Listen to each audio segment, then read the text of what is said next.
Се прави регистер за потенцијалите на источниот регион за развој на руралниот туризам. Представници на општините, невладиниот сектор заедно со експерти по туризам, ангажирани од UNDP преку дебата ги мапираат туристичките локации кои се погодни за овој вид на туризам. На крајот од процесот се прави карта со потенцијали и се мапираат зони. Затоа што целиот регион сите викаме има, но точно да видиме кај се тие зони, кај се тие полови за развој, места населени кои што треба да го тргнат развојот на руралниот туризам, и руралниот туризам е на општа категорија. Експертите по туризам кои работат на овој регистар забележуваат дека истокот има големи потенцијали за развој на руралниот туризам.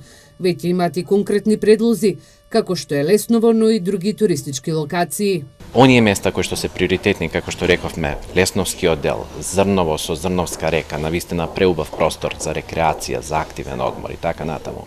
Беровското подрачје, подрачјето на Голак, Плачковица и така натаму, каде што имаме и преубави пештери, каде што имаме навистина интересни канјони. Ние баш пред некое време бевме во посета на кањонот Камник и така, кој што е навистина фасцинантен простор, кој што е на само 20 км од Штип овдека. Експертите се единствени дека овие туристички локации кои ќе се најдат во регистерот се уникатни, а на местното население ќе може да му донесе и дополнителни средства.